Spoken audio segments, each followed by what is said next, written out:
Hot summers, hot cities, and even hotter investment opportunities. That's the topic on the table in today's Look Back episode, the third in our 5-part Circling Back series of the Circular Economy Show.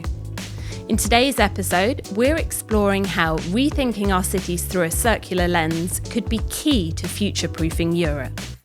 Listen in on Lou's conversation with Julia Okatz from Systemiq and Joss Bleriot, Executive Lead Policy and Institutions at the Ellen MacArthur Foundation, on how circular economy strategies can, by bringing nature back into our built environments, help us to adapt to extreme weather, cooling down cities, restoring green spaces and building resilience into every street, all while generating substantial economic, environmental and social benefits.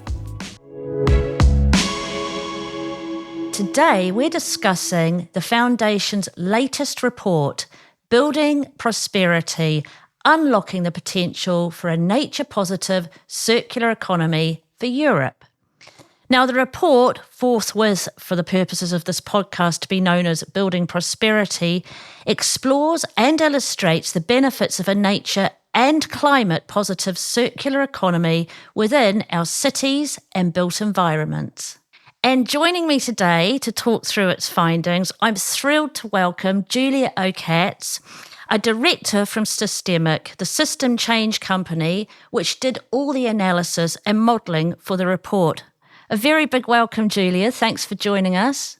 And also joining me in the studio is my colleague of 9.5 years, the wonderful Joss Bleriot, our Executive Lead for Policy and Institutions here at the Foundation. Hi, Joss. Hi, Lou. It's been that long already. Yeah, Time flies when you're having fun. Exactly. Hi, Julia. Thanks for joining me, guys. So, Joss, let's just get straight in there. When we talk about a nature-positive circular economy, of course, we are referring to the third principle of the circular economy, regenerate nature.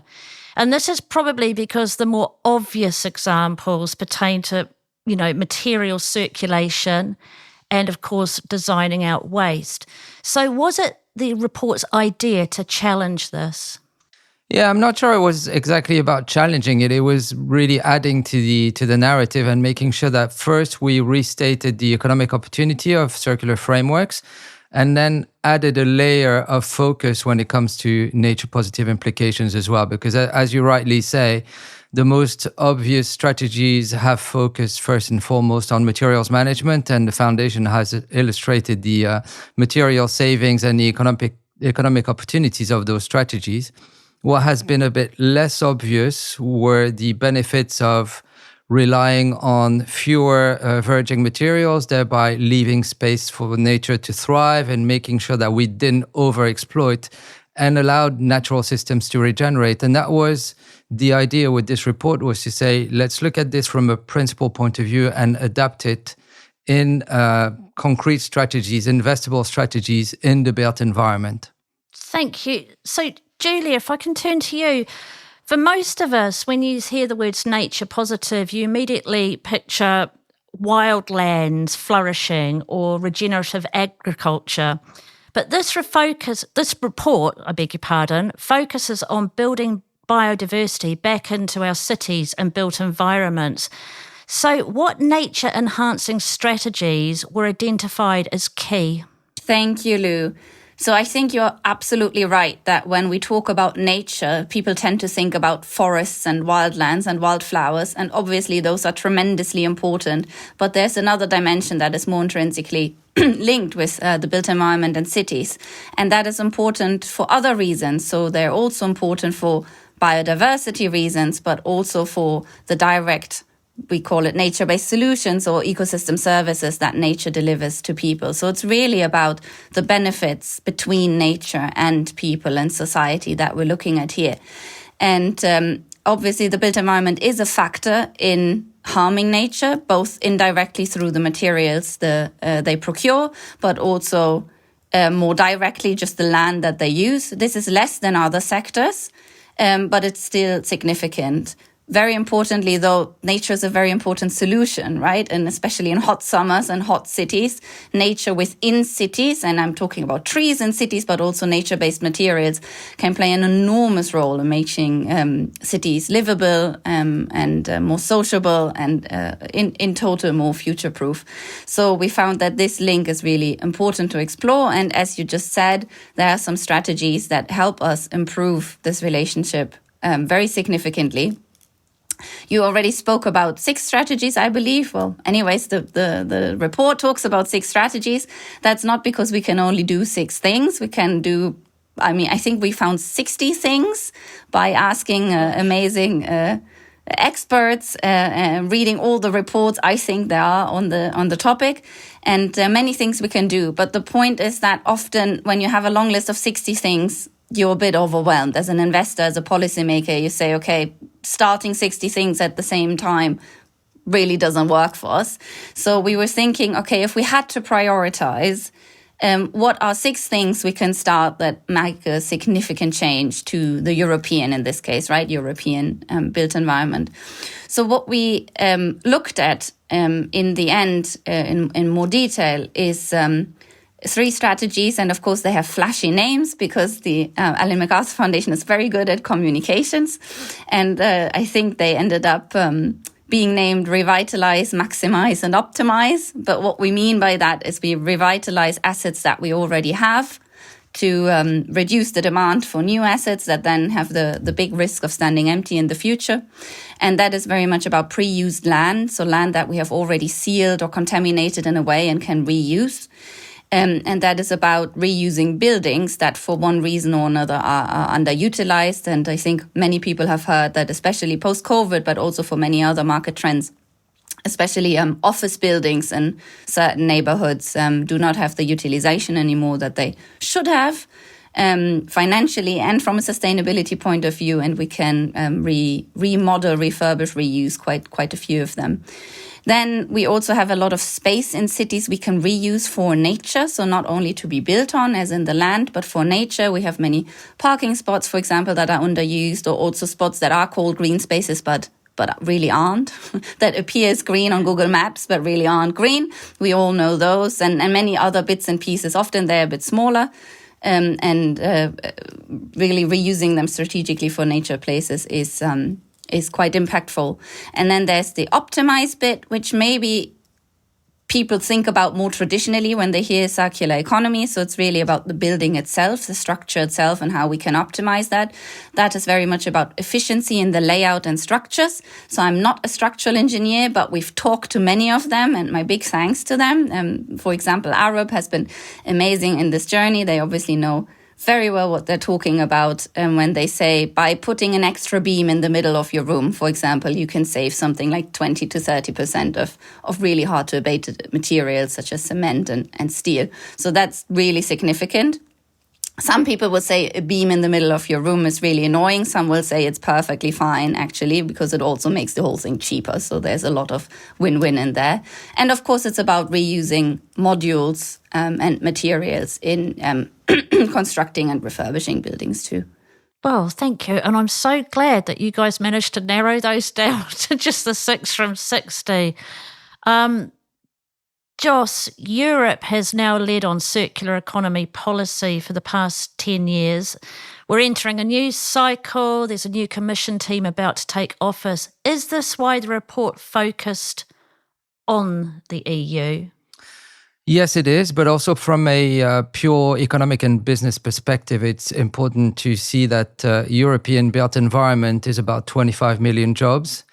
It's roughly 10% of European GDP, and we could think that it's actually already pretty optimized and pretty high tech, which it is by certain regards, but we still consume 5.5 tons per capita on built environment and construction materials out of a total of 16 per head in Europe. So that over a third of our material footprint as European citizens lies in construction and built environment. So there's still a lot of optimization to be done.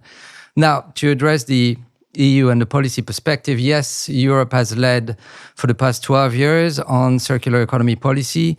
We're with the second Circular Economy Action Plan at the moment. We also have seen very recently the nature restoration law come into force. And it's important to look at under the framework of the EU Green Deal, which tries to look at reconciling the economy with climate ambitions, but also reduction of pollution and wider nature goals, circular economy has a critical role to play.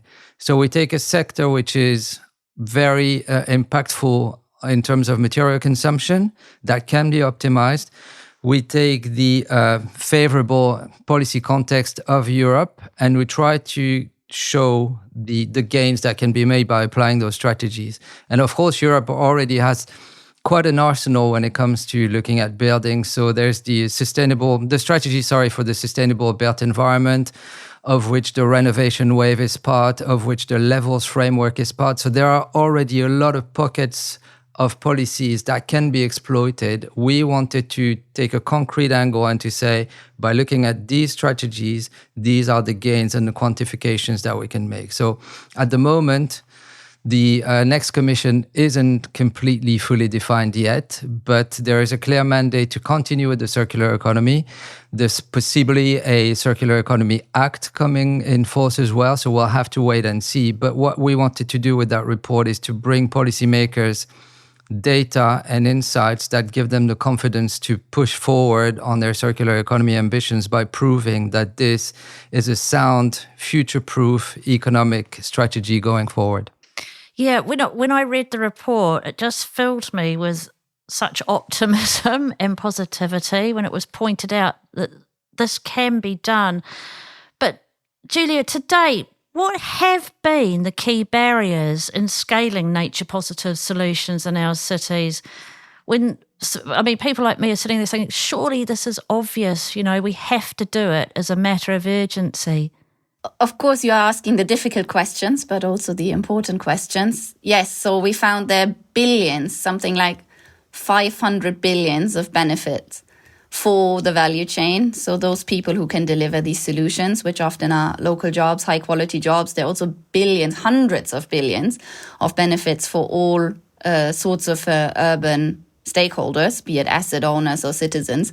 So as you say, why aren't we doing this at scale? So first of all, Europe is doing it in little bits, in little pockets. So as you say, it is doable. And I think we're talking about examples a little bit later. But indeed, it isn't a scaled strategy. It isn't something we see across investment or across policy really as a thread. So why not? It is a bit hard to answer in general because all of these strategies are quite different. They need to be implemented by relatively different types of stakeholders. They are different in terms of costs, in terms of investment timelines, and so on. So I think really when you want to go deep into it, you should be looking at these levers a little bit more in specifically. However, when we talk about, for example, the revitalizing nature in cities and also revitalizing brownfields as one of the strategy that really has one of the biggest benefits. We see that there's still problems between decision making and really understanding the strategy. There are problems of valuing, there are problems of capturing the value. So what we would probably call overall as sort of market failures. So first of all, it is actually not quite easy to decide when you have some space or even an abandoned building in a city, should you reuse that plot for nature, right? Is that like your very direct circular nature strategy? I'll tear this down or whatever, it might be a ruin of an industrial building and put plants here and trees, or should I be using this land to build new and thereby avoid sprawling and fringe developments around the city and thereby protecting nature outside, right? So there are some decisions that are just sort of urban planning investment decisions that are not obvious. And usually the answer is, of course, it's neither one nor the other. It's a balance of both. But how to get that balance right, I wouldn't say that there's the one method yet. And people have to think about that a little bit more.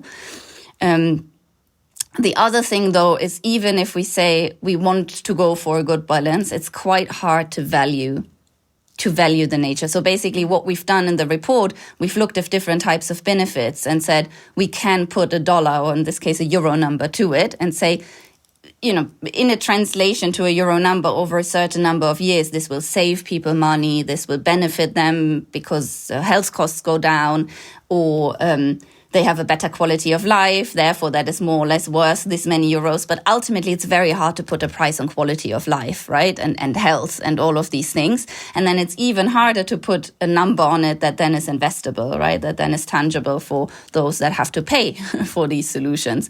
And even when you do put a number on it with some front-running cities and developers, they do it and they do it quite successfully.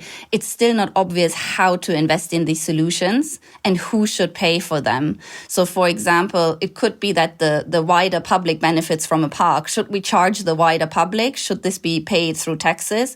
Or should it be a smaller public that really lives closer to the park, right? And maybe is more high income, and that is where we capture the value. So they're real questions, both practical but also normative, in terms of who benefits most and who should we sort of capture that value from. And when you guys talk about stakeholders, it's across the board, isn't it? It's everyone's involved, business, policymakers, the public. Everyone has a stake in it and how it works and how it comes about. Well, everyone does for sure. But one thing pertaining to the barriers that you were asking about is the system is still optimized for linear material flows, linear thinking. So all the underlying economics are actually about throughput, about volume, about consumption. So if we're going to change the models of modular buildings that perhaps change ownership, change purpose, who captures the value? How is that accounted for in simple accountancy terms as well? So it's about making the economics work for that new system. And I'll refer you back to the Universal Circular Economy Policy Goals of the Foundation that we published 3 or 4 years ago. It's about really looking at the current economic system being hardwired for and by linearity that we also have to challenge. And that's when it becomes difficult, because we're talking about fiscal policy in some cases. We're talking about ownership models that are not really understood by stakeholders, whether they are finance companies or insurance companies. Then that takes a bit of time. Yeah. So let's end this on a really positive note. What examples from both of you of a nature and climate positive initiative have you seen already being successfully mobilised in Europe? Well, I think the most visible ones are the ones that show the transition between the old economy as we know it and all the big industrial sites that actually don't really have a purpose anymore, because we moved on from highly centralized big projects like gas works, train depots that perhaps were too big. And you see that across Europe, some pretty cool actually conversions of those sites. And there's a company that I can mention called Jinko, based in Switzerland, and they do that in France, in Italy, in Spain, and Portugal. They take those assets, industrial assets, that were rendered obsolete and turn them into either commercial or residential properties. They're in the process of doing that over 1 million square kilometers. And it shows actually that there's a lot of business opportunity in this, because already the company has returned 3 times the equity that was invested in it. And the beauty of all that is the built environment is really cross-sector. Whether you produce jewelry or you sell data, you have a built environment footprint. So this report and the opportunities are not only directed at the construction sector. Everybody can implement a bit of the strategies that we highlight. Thank you. Have you got anything to add to that, Julia, or are you with Joss on Jinko? I'm absolutely with Joss on Jinko, and also a few others that do amazing work here. I think what's interesting about these examples is that we see that a lot of the strategies that we analyzed, even though they are quite different, in the end, it's often the same players that implement them together. And really, when you implement them together, they seem to cross-fertilize or support each other. So take, for example, we revitalize a whole industrial area. Yes, you can do that for property. And then, yes, you can do it in a more circular way, because you're revitalizing something. That means you have some old soil or some old buildings that you can then reuse. And it's at scale, so you can reuse it a little bit more flexibly, right? You can You can say, this stone fits best for X structure, and because I have a diverse development, I can reuse that better. That is much easier, not to say it's easy, but easier than in smaller scale developments, right? Because then probably what you had before doesn't fit your new piece. Same for nature, right? If you have that space and that scale and that integrated thinking, and you integrate a park, and indeed, Cinco, again, they do a lot of nature restoration on their sites too, you can actually capture some financial value from that because you also own or develop the real estate around it, right? So it's a bit easier to connect the value of these things. So I think it's quite important to look for examples and inspiration that think through these strategies in an integrated way. And the beauty of it that we do have these examples, not only in the private field, also in the public. So I think it's important also to underline that some cities are doing incredible work with this. So Copenhagen, for example, or Ljubljana. And I think one that we should always mention that is not in Europe, but it's just the poster child and the star of this, which is Medellin in Colombia, which has done really impressive work on this front. And I think when we look at these examples, as you said, Lou, we should hopefully be inspired to see that it's possible and that we can adopt it at scale. Well, I've definitely been inspired. And to anyone out there or whoever is listening, read the report because it is so positive and it is such a great way forward. And Joss, Julia, thank you so much for joining me today and taking us through it. Really appreciate it. Thanks, Lou, and thanks to the whole Systemiq team. It was really a pleasure to work with you guys with this on this again. From Paris to Berlin and cities across the continent, Europe's urban centres are feeling the effects of heat domes and climate stress. But as we've just heard there, the circular economy offers a powerful, nature-positive way forward. These are more than just climate strategies, they're economic opportunities. Circular solutions are hot to go for businesses, governments and investors alike. Hope you're enjoying the series so far. Don't forget to leave a review or tag us on social. We'd love to hear what's resonating. And I'll see you next time when we head east to explore how China is bringing circular strategies into climate action.